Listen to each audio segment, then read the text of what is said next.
On field, the agenda, well, it belongs to Collingwood, who stormed over the top, kicking 9 of the last 10 goals of the game to come from 20 points down at the midpoint of the third term to run away 26-point winners.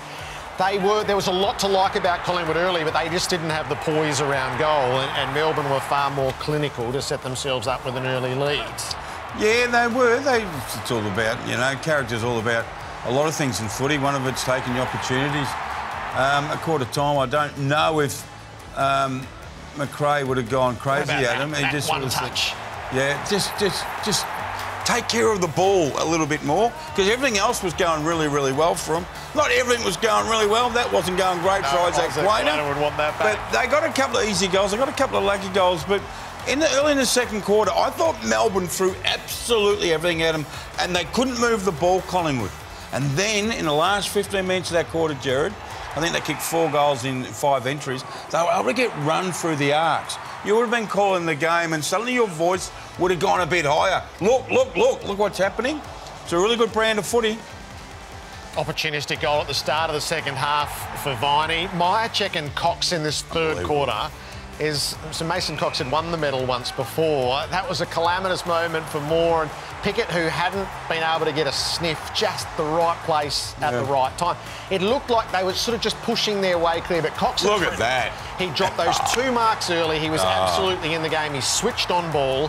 He assisted Moore intercepting everything down back and then provided up front. This one. And Moore should have won the medal. Oliver was massive, but this guy was instrumental, Jared. And the spoils go to the victor. He should have won the medal. He was massive, Mason Cox, but a lot of them were. Myercheck kicked another goal there. Now, we've spoken about Brady Myercheck for 5 years, and we're not the only ones. He is such a lion-hearted forward, right? He's like a heart and soul player, and they're so valuable in the forward line. Yeah. You generally have lion hearts just trying their hardest in the midfield or in defence. They've got a forward who just never gives up. He's such a worthy player. Yeah. Brody Myercheck. And so I think we're alike. Is Cox and Myercheck were the 2 most influential players in the game for me. Yeah, I thought so. And Oliver was right up there. And at the end, when they were running in kicking goals, this is the best part about footy, Jared. Either a player or you're sitting in the crowd. When Elliott kicks the last one and runs to the pocket, he kicks it. The crowd just goes, "Oh, Jack Chris, what a player, Jared." Yep. I'm not saying that we've seen it for several years now. He's the best midfielder, but they're all over. And Melbourne are fighting. Look at this. Look at this in the crowd. Look at them. It was a magnificent crowd. 76,000. And they were hyped up from the very start. Yeah, they were. You know what they got, Collingwood? And we've spoken about this.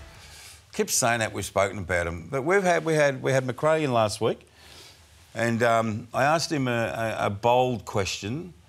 What's the ceiling? Now, a week later, and they've knocked over Melbourne. What's the ceiling on Collingwood? They're in 8th spot, and they're suddenly a team that you think, oh, my God, they do a lot of things. They've always been a pretty plucky team, haven't they? Even under Buckley, they were dour, but they were plucky. What Collingwood and McRae have been able to do? They've added this sort of, I've called in the paper tomorrow, offensive panache, right? And which is a balance. So they will fight to the death and attack to the hilt. And if you can get that balance right, it's right, let's play. So we'll stick in you. In the first quarter, they hung in. In the second quarter, they hung in.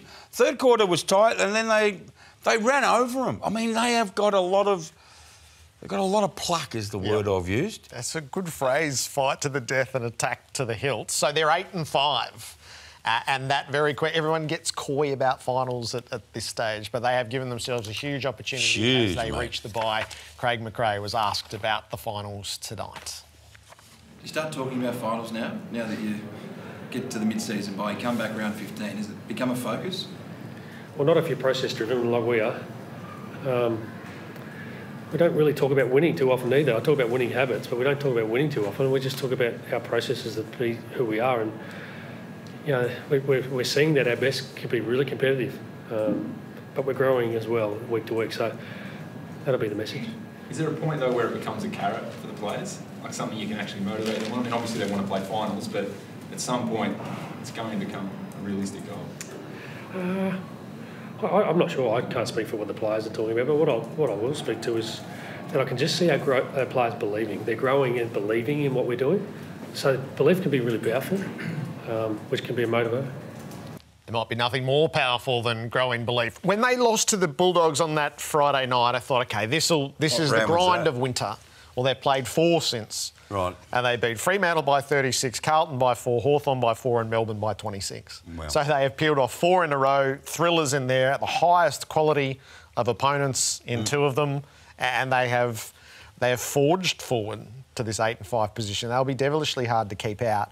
The other side of the coin, Melbourne have lost their 3 in a row, so Gawn was lame, and I suspect during the third quarter, had they not had a whole lot of misfortune, he may very well have been subbed out then. Then they lost Turner to concussion. Petty had the concussion test and played on, and Harms, who seemed to get knocked rotten in the last quarter. They've lost top place. This was unfathomable a month ago. What's your overall thesis on Melbourne? Every team has injuries, and they had injuries today. So let's not put the flag up and say we had injuries. Let's just deal with the result and what happened. Melbourne last year. I'm going to bring up last year, and I'll never bring it up again. OK, I promise. Melbourne last year were the #1 pressure team in the competition. This year they are 17th. Guess who's 18th, Jared? Don't guess, I'll tell you. Essendon. And Essendon have been a laughing stock of the AFL. Melbourne's the #17 pressure team. So, talking to people tonight, they say this hasn't been a 3-week problem.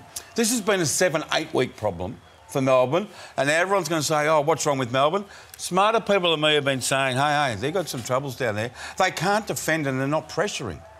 They can't defend. They're not defending with that animal dog hungry, which I love that word, as they did last year, and their pressure's nowhere near it. So what has happened to Melbourne? So we go through the list of, pick out anything you like. Maeve, stupidity on the grog, the players getting ahead of themselves, individual players are out of form, Jared.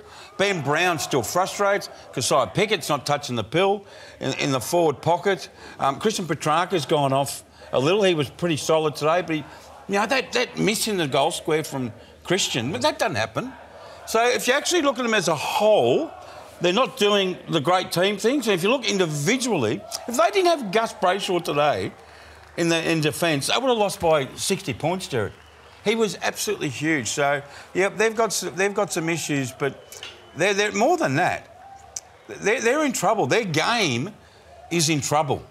The system that really took them and the attitude that took them to the premiership last year, it's not there. So, what a fantastic period in front of them to say, right, who are we? What are we going to do? Are we going to still deliver the sort of crap that we're delivering at the moment? Or does Goody and the team say, right, we have got a massive fight in our hand. If they can win it from here, like, we'll say, hey, well done. Now, remember when Hawthorn in 2015, was it? I think Jordan won the best and fairest, Jordan Lewis, that year. They had so many things go wrong. And I actually think it was Hawthorn's greatest flag, as in adversity.